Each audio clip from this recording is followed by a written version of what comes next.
पड़ेगा current affair के प्रश्नों का। पहला प्रश्न है कि प्रधानमंत्री मोदी ने दिवाली किस राज्य स्थित लोंगेवाला पोस्ट पर सेना के जवानों के साथ मनाई है, और ये राजस्थान में पोस्ट स्थित है। दूसरा प्रश्न, डीआरडीओ द्वारा विकसित क्विक रिएक्शन मिसाइल का सफलतापूर्वक परीक्षण कहाँ किया गया है, तो ये चांदीपुर एकीकृत परीक्षण केंद्र है जो कि उड़ीसा में है।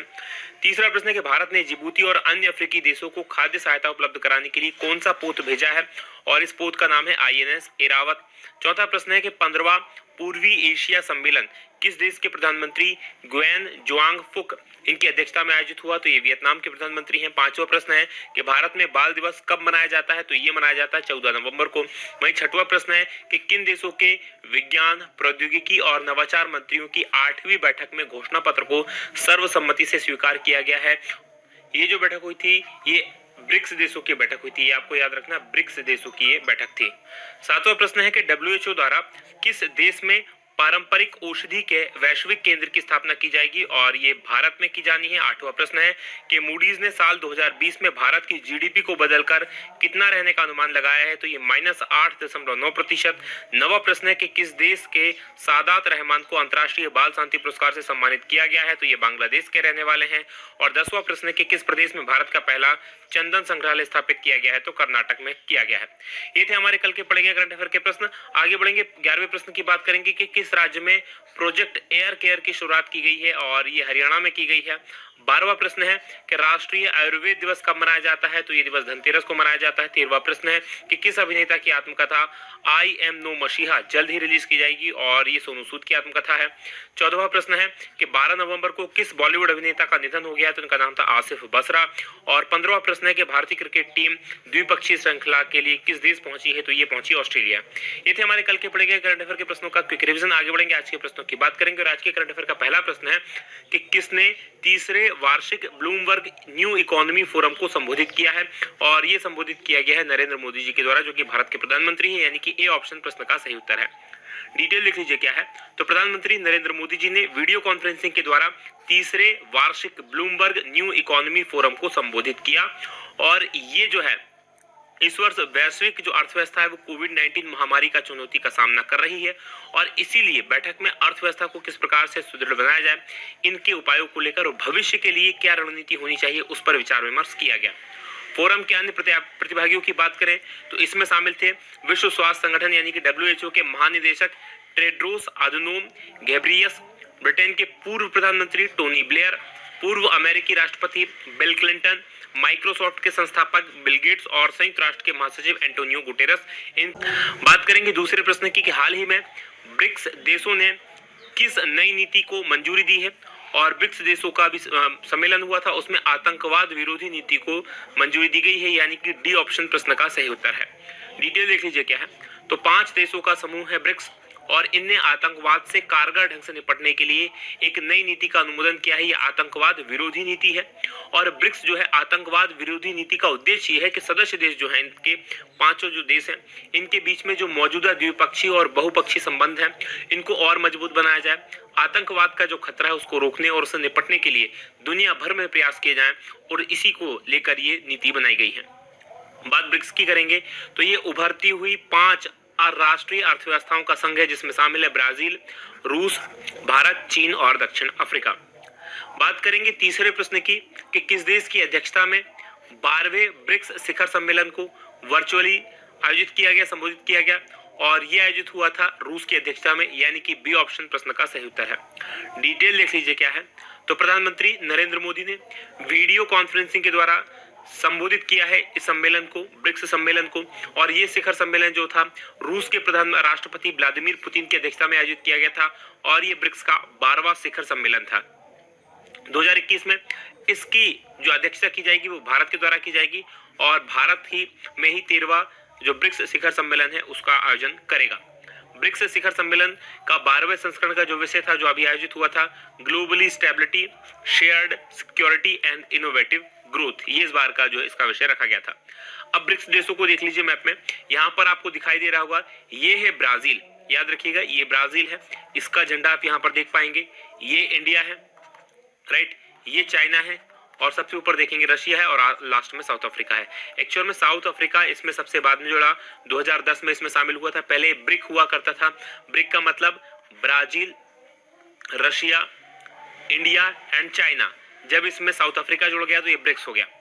बात करेंगे चौथे प्रश्न की कि गोल्डमैन सैक्स ने वित्त वर्ष 2020 में 2021 में भारत की जीडीपी कितने प्रतिशत रहने का अनुमान लगाया है?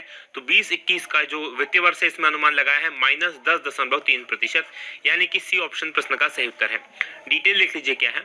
तो इन्वेस्टमेंट बैंक है गोल्डमैन सैक्स, और इसने वित्त वर्ष 2021 के लिए यानी कि 2020 और 21 जो अभी चल रहा है इसमें भारत की जो जीडीपी अनुमान की गिरावट दर है इसको संशोधित किया है। पहले अनुमान लगाया था कुछ और, पहले जो अनुमान लगाया था -14.8% लगाया था, लेकिन कहा कि नहीं इतना नहीं रहेगा, अब रहेगा -10.3%।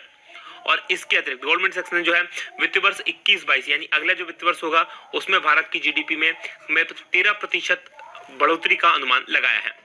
बात करेंगे पांचवें प्रश्न की कि भारत का एआई यानी कि आर्टिफिशियल इंटेलिजेंस सुपर कंप्यूटर परम सिद्धि को विश्व में कौन सा स्थान मिला है? तो इसे विश्व में जो है 63वां स्थान मिला है, यानी कि ए ऑप्शन प्रश्न का सही उत्तर है। डिटेल देख लीजिए क्या है। तो भारत का कृत्रिम बुद्धिमत्ता कंप्यूटर सुपर कंप्यूटर नाम परम सिद्धि है, इसको विश्व का सबसे शक्तिशाली 500 गैर कंप्यूटर प्रणालियों में 63वां स्थान मिला है, ये आपको याद रखना है। और एआई प्रणाली से इसकी जो प्रणाली है इससे स्वास्थ्य सेवाओं को लाभ होने वाला है और बाढ़ प्रभावित क्षेत्रों में पूर्वानुमान लगाया जा सकेगा, क्योंकि ये आर्टिफिशियल इंटेलिजेंस पर आधारित है। बात करेंगे छठवें प्रश्न की कि बिहार में 7वीं बार मुख्यमंत्री कौन बने हैं? तो बिहार में 7वीं बार मुख्यमंत्री बन गए हैं नीतीश कुमार, यानी कि डी ऑप्शन प्रश्न का सही उत्तर है। डिटेल लिख लीजिए क्या है। तो बिहार में नीतीश कुमार ने 7वीं बार राज्य के मुख्यमंत्री के रूप में शपथ ली है। पटना में राजभवन में राज्यपाल फागू चौहान ने नीतीश कुमार को पद और गोपनीयता की शपथ दिलाई और उनके साथ 14 और मंत्रियों ने भी शपथ ली है। इसमें भाजपा के नेता तारकिशोर प्रसाद और रेणु देवी इन दोनों को उप मुख्यमंत्री बनाया गया है। तो 2 उप मुख्यमंत्री अब बिहार में हो गए हैं और ये हैं तारकिशोर प्रसाद और रेणु देवी। बात करेंगे अब हम बिहार की, तो मैप में देख लीजिए ये बिहार है और सीमा पर स्थित राज्य है। यहाँ पर देखेंगे नेपाल के साथ ये सीमा को साझा करता है। राजधानी पटना है, मुख्यमंत्री नीतीश कुमार है, राज्यपाल फागू चौहान है। लोकसभा की यहाँ पर 40 सीटें हैं, राज्यसभा की 16 सीटें हैं, विधानसभा की 243 सीटें हैं और यहाँ पर विधान परिषद भी है जिसमें 75 सीट है। प्रमुख राष्ट्रीय उद्यानों की बात करें तो वाल्मीकि नेशनल पार्क यहाँ पर है। आगे बढ़ेंगे, बात 7वें प्रश्न की होगी कि किस राज्य में स्थित कीथम झील को रामसर स्थल में शामिल किया गया है? तो 2 झीलों को शामिल किया गया। एक तो कीथम झील है जो कि उत्तर प्रदेश में है और एक और झील है महाराष्ट्र की लोनार झील। डिटेल देख लीजिए इनकी क्या है। तो महाराष्ट्र की लोनार झील और उत्तर प्रदेश में आगरा की सूर सरोवर झील, सूर सरोवर झील इसी को कीथम झील के नाम से जानते हैं। इन दोनों को रामसर स्थल में शामिल किया गया है। और रामसर स्थल क्या होता है? एक्चुअल में रामसर एक जगह का नाम है, एक शहर का नाम है ईरान के अंदर। यहाँ पर एक सम्मेलन हुआ था रामसर की जो भूमियां होती हैं, दलदली भूमि होती है उनसे संबंधित, तो इसी के लिए उन स्थलों को रामसर स्थल कहा जाता है। तो भारत ने 2 फरवरी 1971 को इस पर हस्ताक्षर किए थे और इसका उद्देश्य है कि वैश्विक स्तर पर जो जैव विविधता है उसको संरक्षित किया जाए और संरक्षित करने के लिए आर्द्र भूमि क्षेत्रों को विकास किया जाए, उनको रखरखाव किया जाए और इसका एक अंतर्राष्ट्रीय नेटवर्क बने। और इन्हीं सूची में अब इन 2 स्थलों को और शामिल कर लिया गया है, वेटलैंड्स इनको इंग्लिश में कहते हैं। बात करेंगे 8वें प्रश्न की कि स्पेसएक्स और नासा ने 4 अंतरिक्ष यात्रियों के क्रू को पहले ऑपरेशनल मिशन पर अंतरिक्ष में भेजा है। इस क्रू का क्या नाम है? इससे पहले ही नासा और स्पेसएक्स ने 2 यात्रियों को भेजा था आईएसएस में, लेकिन वो एक ट्रायल था, केवल वो गए थे और वापस आ गए थे। ये ऑपरेशनल है, यानी कि वहां पर ये कुछ काम भी करेंगे आईएसएस यानी कि इंटरनेशनल स्पेस स्टेशन में जाकर। और इस क्रू का नाम रखा गया है कैप्सूल रेसिलियंस, यानी कि बी ऑप्शन प्रश्न का सही उत्तर है। डिटेल देख लीजिए क्या है।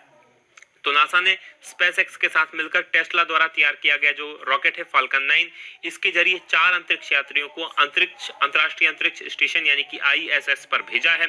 और नासा के जो अंतरिक्ष यात्री हैं Victor Glover, Shannon Walker, Michael Hopkins और जापान की एक अंतरिक्ष यात्री हैं सोइची नोगुची, ये जो है आप कक्षा में भेजे गए हैं। तो ये 4 अंतरिक्ष यात्री भेजे गए हैं। और 2020 में दुनिया भर में जो चुनौतियां आई, खासकर कोरोना को लेकर और तमाम प्रकार की चीजों को लेकर, और इसे ही देखते हुए इस क्रू का, इन 4 लोगों का जो क्रू है इसका नाम दिया गया है कैप्सूल रेसिलियंस। तो ये आप याद रखेंगे। बात करेंगे 9वें प्रश्न की कि रिजर्व बैंक इनोवेशन हब के पहले अध्यक्ष कौन बने हैं? तो इसके पहले अध्यक्ष बने हैं कृष्ण गोपाल कृष्णन, यानी कि ए ऑप्शन प्रश्न का सही उत्तर है। डिटेल देख लीजिए क्या है। तो इन्फोसिस के सह संस्थापक रहे हैं और पूर्व सह अध्यक्ष रहे हैं क्रिस गोपालकृष्णन। इनको रिजर्व बैंक अब RBIH इसके पहले अध्यक्ष के तौर पर नियुक्त किया गया है और वर्तमान में क्या काम कर रहे थे, तो ये स्टार्टअप विलेज के प्रमुख मेंटर हैं। जो अलग अलग स्टार्टअप्स हैं उनके लिए एक ऊष्मायन केंद्र यानी कि इंक्यूबेशन सेंटर है और इसके ये प्रमुख मेंटर थे। अगस्त 2020 में भारत का जो RBI है, RBI ने वित्तीय क्षेत्र में नवाचार को यानी कि इनोवेशन को बढ़ावा देने के लिए एक हब स्थापित करने की घोषणा की थी, रिजर्व बैंक इनोवेशन हब, और उसी को स्थापित किया गया जिसके पहले अध्यक्ष के रूप में इनको नियुक्त किया गया है। बात करेंगे रिजर्व बैंक यानी RBI की, तो इसकी स्थापना हुई थी 1 अप्रैल 1935 को। इसका मुख्यालय मुंबई में है और गवर्नर शक्तिकांत दास हैं। बढ़ेंगे 10वें प्रश्न की तरफ कि किस प्रदेश में एशिया की पहली सौर ऊर्जा कपड़ा मिल खोली जाएगी, और इसको खोला जाना है महाराष्ट्र में, यानी कि डी ऑप्शन प्रश्न का सही उत्तर है। डिटेल देख लीजिए क्या है। तो एशिया में पहला सौर ऊर्जा संचालित कपड़ा मिल महाराष्ट्र के परभणी इस जिले में खोला जाना है और जय भवानी महिला सहकारी कपड़ा मिल ये 23 एकड़ भूमि में फैली हुई है और ये यहीं पर इस परियोजना की स्थापना करेगी जिसमें कुल 100 करोड़ की लागत आएगी। मिल बहुत सारी गतिविधियां करेगी जैसे सूत काटना, दबाना, बुनाई और कताई। राइट। बात करेंगे महाराष्ट्र की, तो मैप में देख लीजिए ये महाराष्ट्र स्थित है। राजधानी यहाँ की मुंबई है। मुख्यमंत्री उद्धव ठाकरे हैं। राज्यपाल भगत सिंह कोश्यारी हैं। लोकसभा की 48 सीटें हैं, राज्यसभा की 19 सीटें और विधानसभा की 288 सीटें। यहाँ पर विधान परिषद भी है जिसमें 78 सीटें। प्रमुख राष्ट्रीय उद्यानों में तड़ोबा नेशनल पार्क यहाँ पर है, संजय गांधी नेशनल पार्क है, नवेगांव नेशनल पार्क है, गूगामल नेशनल पार्क है और चंदोली नेशनल पार्क है। प्रमुख बांधों में कोयना बांध है जो कि कोयना नदी पर बना हुआ है। बात करेंगे 11वें प्रश्न की कि किस राज्य की पूर्व राज्यपाल मृदुला सिन्हा, इनका निधन हो गया है और ये गोवा की पूर्व राज्यपाल थी, यानी कि डी ऑप्शन प्रश्न का सही उत्तर है। डिटेल देख लीजिए क्या है। तो गोवा की पूर्व राज्यपाल और वरिष्ठ भाजपा नेता मृदुला सिन्हा, इनका दिल्ली के अस्पताल में निधन हो गया। 77 वर्ष इनकी आयु थी। जन्म हुआ था बिहार के छपरा जिले के एक गांव में और 27 नवंबर 1942 को ये गोवा की पहली महिला राज्यपाल बनी थी और इसके अलावा हिंदी की लेखिका भी थी। ये बीजेपी की महिला शाखा के अध्यक्ष के रूप में इन्होंने काम किया। मानव संसाधन विकास मंत्रालय में जो केंद्रीय समाज कल्याण बोर्ड है उसके अध्यक्ष के रूप में भी इन्होंने काम किया था। बात करेंगे 12वें प्रश्न की कि हाल ही में किस अभिनेता का कोलकाता में निधन हो गया है और इनका नाम है सौमित्र चटर्जी, यानी कि डी ऑप्शन प्रश्न का सही उत्तर है। डिटेल देख लीजिए क्या है। तो लोकप्रिय अभिनेता और दादा साहब फाल्के पुरस्कार से सम्मानित सौमित्र चटर्जी, इनका 15 नवंबर को कोलकाता में निधन हो गया। ये 85 वर्ष के थे और कोरोना पॉजिटिव थे। इन्होंने सत्यजीत रे के निर्देशन में बनी फिल्म थी अपूर संसार। इसमें अपू का चरित्र निभाकर बड़े जो पहला पर्दा होता उस पर कदम रखा था और इन्होंने पद्म भूषण और फ्रांस का सर्वोच्च नागरिक पुरस्कार लीजन ऑफ ऑनर से भी सम्मानित किया जा चुका है। बात करेंगे 13वें प्रश्न की कि किस राज्य में बच्चों के लिए दुनिया की पहली ट्रॉम लाइब्रेरी शुरू की गई है और ये शुरू की गई है पश्चिम बंगाल में, यानी कि सी ऑप्शन प्रश्न का सही उत्तर है। डिटेल देख लीजिए क्या है। तो पश्चिम बंगाल के कोलकाता में बाल दिवस के अवसर पर दुनिया की अपनी तरह की पहली बच्चों के लिए एक ट्रॉम पुस्तकालय शुरू किया गया है और ट्रॉम एक प्रकार का रेल वाहन है जो सार्वजनिक सड़कों पर ट्रॉम वे पटरियों पर चलता है। इसे पश्चिम बंगाल परिवहन निगम यानी कि वेस्ट बंगाल ट्रांसपोर्ट कॉर्पोरेशन ने APJ आनंद चिल्ड्रंस लाइब्रेरी द्वारा संयुक्त रूप से तैयार किया है और इसमें लगभग 1000 पुस्तकें रखी गई हैं। बात करेंगे अब हम पश्चिम बंगाल की, तो मैप में देख लीजिए ये पश्चिम बंगाल यहाँ पर स्थित है। 26 जनवरी 1950 को गठन हुआ था। राजधानी कोलकाता है। मुख्यमंत्री यहाँ की ममता बनर्जी हैं। राज्यपाल जगदीप धनखड़ हैं। लोकसभा की 42 सीटें हैं, राज्यसभा की 16 सीटें और विधानसभा की 295 सीटें। प्रमुख राष्ट्रीय पार्कों में यहाँ पर सुंदरबन नेशनल पार्क यहाँ पर है, नेवर वैली नेशनल पार्क है, सिंगलीला नेशनल पार्क है, बुक्सा नेशनल टाइगर रिजर्व है, गोरुमरा नेशनल पार्क है और जलदापड़ा नेशनल पार्क है। बात करेंगे 14वें प्रश्न की कि इक्विटास स्मॉल फाइनेंस बैंक ने किसको अपना ब्रांड एम्बेसडर बनाया है और ये बनाई गई है स्मृति मंधाना, यानी कि डी ऑप्शन प्रश्न का सही उत्तर है। डिटेल देख लीजिए क्या है। तो इक्विटास स्मॉल फाइनेंस बैंक ने महिलाओं को ध्यान में रखते हुए अपना नया प्रोडक्ट ईवा लॉन्च किया है और इस नए प्रोडक्ट ईवा के लिए जो क्रिकेटर है, महिला क्रिकेटर स्मृति मंधाना, इसको अपना ब्रांड एम्बेसडर बनाया है ईवा का। ईवा जो है महिलाओं के लिए स्वास्थ्य, धन और समृद्धि जैसे हर पहलू में भारतीय महिलाओं की बेहतरी के लिए एक अलग प्रकार का बचत खाता है। बात करेंगे 15वें प्रश्न की कि 15 एशिया प्रशांत देशों ने दुनिया के सबसे बड़े मुक्त व्यापार समझौते पर हस्ताक्षर किए हैं और इस समझौते का नाम क्या है। तो इसका नाम है RCEP। क्या होता है RCEP, मैं आपको डिटेल में बता देता हूं। इसकी डिटेल देख लेते हैं।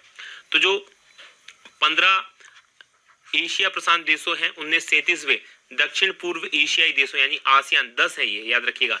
10 आसियान देशों का शिखर सम्मेलन हुआ था और इस शिखर सम्मेलन में 15 और जो एशिया प्रशांत देश हैं उनने मिलकर चीन के नेतृत्व में दुनिया के सबसे बड़े मुक्त व्यापार समझौते पर हस्ताक्षर किए हैं और इसका नाम है आरसीईपी यानी कि रीजनल कॉम्प्रिहेंसिव इकोनॉमिक पार्टनरशिप और दुनिया का सबसे बड़ा व्यापारिक ब्लॉक ये बन गया है। इसमें भारत भी शामिल होने वाला था, लेकिन प्रधानमंत्री जी ने पिछले साल ही इसमें शामिल होने से मना कर दिया था क्योंकि भारत के कुछ हित जो थे इसमें जा रहे थे। इसमें 10 दक्षिण पूर्व एशियाई देश यानी कि 10 आसियान देश शामिल हैं और इसके साथ में 11वां देश है दक्षिण कोरिया, 12वां देश है चाइना, 13वां देश है जापान, 14वां देश है ऑस्ट्रेलिया और 15वां देश है न्यूजीलैंड। ये 5 देश और शामिल हैं, तो 10 आसियान देश और 5 ये देश, तो कुल मिलाकर ये 15 देश इसमें शामिल हैं। आरसीईपी के सदस्य दुनिया की लगभग 1/3 आबादी, 1/3 आबादी और वैश्विक सकल घरेलू उत्पाद जीडीपी का लगभग 30% हिस्सा इन देशों के पास में है।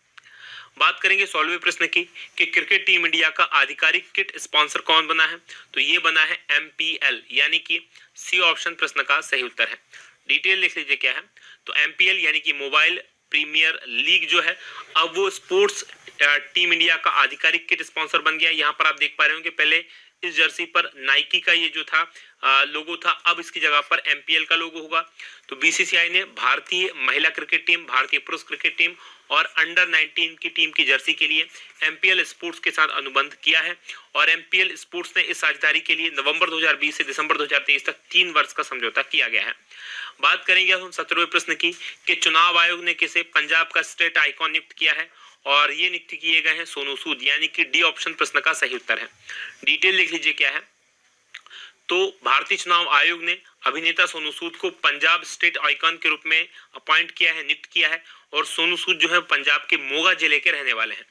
अभी जो कोरोना महामारी के कारण प्रवास की समस्या आई है, मजदूरों को, जो प्रवासी मजदूर थे उनको पहुंचाने की समस्या आई थी, तो लॉकडाउन में जो प्रवासी मजदूर फंसे थे उनकी मदद करने वाले सोनू सूद को ADG special humanitarian action award से भी सम्मानित किया गया है और इनकी एक और जो बुक है वो भी आने वाली है, आई एम नो मसीहा, ये भी आप याद रखिए। बात करेंगे पंजाब की, जहां का स्टेट आइकॉन इनको बनाया गया। मैप में देख लीजिए, यहाँ पर पंजाब है, पाकिस्तान के साथ सीमा साझा करता है। राजधानी यहाँ की चंडीगढ़ है, मुख्यमंत्री कैप्टन अमरिंदर सिंह है, राज्यपाल वीपी सिंह बदनौर है। लोकसभा की यहाँ पर 13 सीटें हैं, राज्यसभा की 7 सीटें, विधानसभा की 117 सीटें। राष्ट्रीय उद्यानों, यहाँ पर कोई राष्ट्रीय उद्यान नहीं है, केवल अभ्यारण्य है, सेंचुरी है। नांगल अभ्यारण्य यहाँ पर है, अबोहर है, हरिके सरोवर अभ्यारण्य है, वीर मोतीबाग अभ्यारण्य और वीर बुन्देर हेरी अभ्यारण्य है। बात करेंगे 18वें प्रश्न की कि किस राज्य में गो कैबिनेट का गठन किया गया है, तो गायों के लिए ये कैबिनेट बनाई गई है और ये मध्य प्रदेश में बनाई गई है यानी कि ए ऑप्शन प्रश्न का सही उत्तर है। डिटेल लिख लीजिए क्या है, तो मध्य प्रदेश की सरकार ने राज्यों में गायों के संरक्षण के लिए गो कैबिनेट बनाने का फैसला किया है और इस कैबिनेट की पहली बैठक 22 नवंबर को होगी, गोपाष्टमी उस दिन। और राज्य के अंदर जो भारत का पहला गो अभ्यारण्य था आगर मालवा जिले के अंदर सालरिया गांव में, इस गो अभ्यारण्य में इसका आयोजन किया जाना है। ये जो कैबिनेट बनाया गया है इसमें ग्रामीण अर्थव्यवस्था से जुड़े 7 मंत्रालय हैं और इन 7 मंत्रालयों का अलग मंत्रिमंडल आप इसे कह सकते हैं।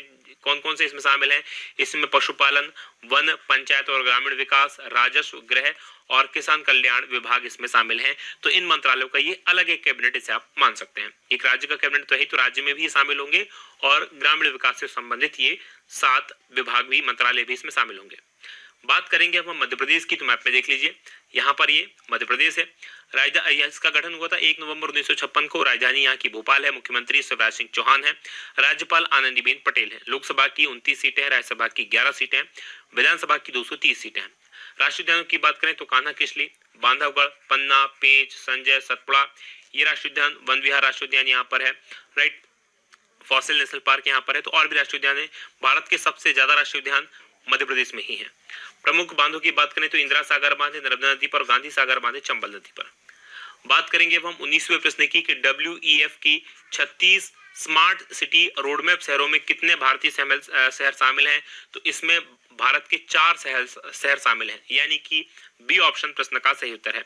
डिटेल देख लीजिए क्या है, तो WEF ने 22 देशों के 6 उपमहाद्वीपों के 36 शहरों का चयन किया है जो G20 global smart cities alliance द्वारा विकसित स्मार्ट सिटी के लिए एक नई वैश्विक रोडमैप का अगुवाई करेंगे। और इन शहरों में 4 भारतीय शहर शामिल हैं। कौन कौन से, बंगलुरु, फरीदाबाद, इंदौर और हैदराबाद। इसके अलावा इसमें शामिल है London, Moscow, Toronto, Brasilia, Dubai, Melbourne, ये भी इसमें शामिल है। बात करेंगे 20वें प्रश्न की कि फीफा ने भारत में U17 महिला विश्व कप को रद्द कर दिया है। अब इसका आयोजन फिर से भारत में होगा, तो भारत में इसका आयोजन अब कब किया जाएगा? तो इसका आयोजन भारत में 2022 में होगा, यानी कि ए ऑप्शन प्रश्न का सही उत्तर है। डिटेल देख लीजिए क्या है। तो अंतर्राष्ट्रीय फुटबॉल महासंघ फीफा ने कोविड-19 महामारी के चलते भारत में खेले जाने वाला अंडर 17 महिला विश्व कप इसको रद्द कर दिया है और भारत को 2022 में पुनः इसकी मेजबानी का अधिकार सौंपा है। इसके अलावा कोस्टा रिका में फीफा अंडर 20 महिला विश्व कप 2022 में मेजबानी इसकी करेगा कोस्टा रिका, ये आपको याद रखना है। ये था हमारा आज का करंट अफेयर का वीडियो। अब बात करेंगे कल के सवाल की। पिछले करंट अफेयर में मैंने आपसे प्रश्न पूछा था कि प्रियंका राधाकृष्णन किस देश में भारतीय मूल की पहली मंत्री बनी है, और ये बनी है न्यूजीलैंड में, यानी कि बी ऑप्शन प्रश्न का उत्तर है। आप में से बहुत सारे लोगों ने इस प्रश्न का सही उत्तर दिया, आपको बहुत बधाई। और आज के प्रश्न का उत्तर देना मत भूलिएगा कि प्रधानमंत्री कुसुम योजना का विस्तार किस वर्ष तक कर दिया गया है। तो कमेंट करके बताइएगा कि प्रधानमंत्री कुसुम योजना क्या है और कब तक का इसका विस्तार कर दिया गया है। ये वीडियो कैसा लगा बताना मत भूलिएगा। आज की बात करेंगे यही समाप्त। आप लोगों का बहुत बहुत धन्यवाद।